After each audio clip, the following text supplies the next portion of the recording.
Cuando me robaron mi iPhone, mi primera reacción fue: ¡La puta madre! ¡No! ¡No! ¡No! ¡No! pero luego dije, saquemos algo positivo de esto, y así fue como compré el iPhone 11 Pro, que si bien es cierto que comparte muchas cosas con el modelo de iPhone 11 estándar del cual ya hablé en un video pasado, también tiene muchas mejoras significativas, así que vale la pena hoy en día. Empecemos por el diseño. El diseño es increíble, es básicamente el diseño que es el padre del diseño actual del iPhone, porque si comparamos el módulo de cámaras trasera, que es como lo que más destaca de todo el diseño, es prácticamente el mismo incluso a día de hoy. Ahora tenemos un sensor LiDAR, mejores cámaras, un módulo de cámaras muy prominente, muchísimo más grande que este, pero la acomodación y el concepto es el mismo, lo cual hace que se vea muy moderno, sigue siendo muy bonito.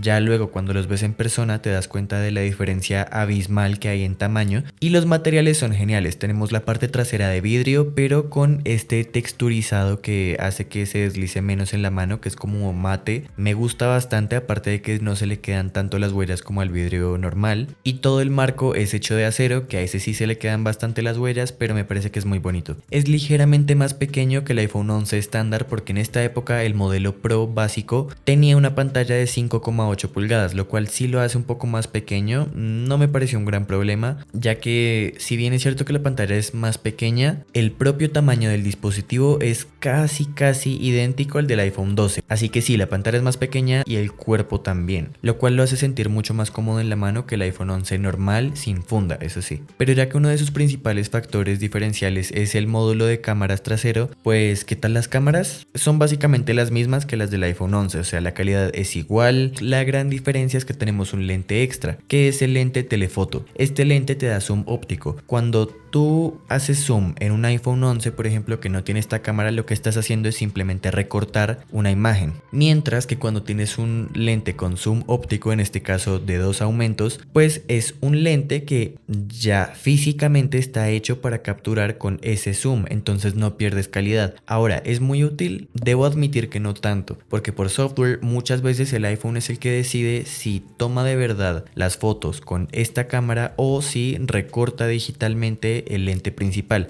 ¿Esto por qué? Porque el lente telefoto sí que es cierto que tiene peor calidad que el principal, entonces si por ejemplo estás a oscuras, va a preferir recortar el sensor principal en vez de utilizar la cámara telefoto. Al menos eso pasa en esta generación, por lo que la única cámara que tiene modo noche es la cámara principal, y la cámara frontal lo mismo, es exactamente igual a la del iPhone 11, así que si quieres saber un poco más de eso, te recomiendo que vayas a ver el video del iPhone 11. Pero en resumen, son cámaras que siguen rindiendo muy bien a día de hoy, y en especial si lo quieres para redes sociales está bastante bien. Al igual que el procesador es exactamente igual al del iPhone 11, hasta la cantidad de RAM es idéntica, así que en esto no hay ninguna diferencia, que también tiene este punto negativo de que ya las actualizaciones no tienen mucho futuro en este iPhone, la verdad. Pero lo que sí me impresionó fue la batería, que es incluso mejor que la del iPhone 11 normal. A ver, no es que sea una gran diferencia, es solo 1 hora según Apple, pero si sabes aprovechar la pantalla puede ser incluso más, y eso me gustó bastante porque no esperaba eso de un teléfono que fuera más pequeño y con una mejor pantalla. Porque sí siento que un punto clave de este teléfono respecto al 11 normal es la pantalla, que en este caso es OLED y de una muy buena resolución. Es básicamente la misma que tiene el iPhone 12, pero incluso mejor que la del iPhone 12 porque tiene un poco más de brillo, lo cual sí notas, en especial cuando sales a la calle y está haciendo sol. De hecho, creo que la pantalla es de mis puntos favoritos de este teléfono, porque al ser OLED también puedes aprovechar un poco algunos truquitos como mantener el teléfono a toda hora en modo oscuro para ahorrar batería, y créeme que hace una gran diferencia. Simplemente procurando tener fondos negros en la interfaz de mi iPhone, logro que me dure todo el día sin ningún problema, y eso que soy alguien de uso intensivo, así que eso sí me impresionó mucho, de que incluso a día de hoy siga teniendo una buena batería. Hay que tener en cuenta que este iPhone en específico tiene la condición de batería en 98%, lo cual es una muy buena salud de batería, y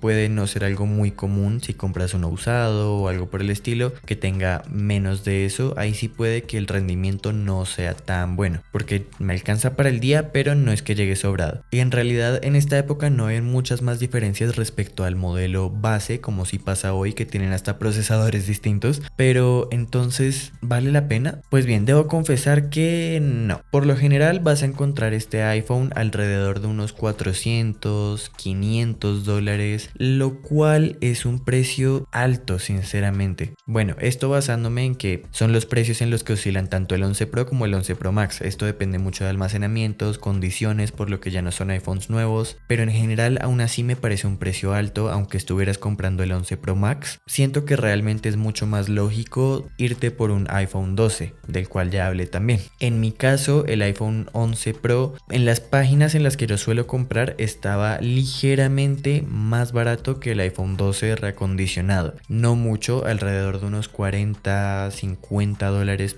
máximo era la diferencia, pero soy consciente de que esto varía dependiendo del mercado en el que estés, de tu país, de si compras reacondicionado, de si compras usado y demás factores que obviamente influyen en esto. Pero a no ser que lo encuentres muy barato por X o Y motivo, siento que es mucho más lógico buscar un modelo más nuevo, así sea el básico, porque sí perderás cosas como el brillo extra de la pantalla, los materiales o la cámara telefoto, pero no son cosas que vayan a hacer una gran diferencia en la experiencia del día a día. Mientras que tener un procesador mejor sí es muchísimo más importante que todo lo que ya mencioné, porque el procesador no solo te permite tener una experiencia un poco más fluida, sino que más que eso, porque realmente la optimización es muy buena, lo que te permite es tener 1 o 2 años extra de actualizaciones respecto al modelo anterior, que me parece lo más importante cuando te compras un iPhone, que dure lo máximo posible. Así que honestamente estoy contento con este teléfono y me gusta mucho, hay muchas cosas que me encantan, pero siendo sensatos,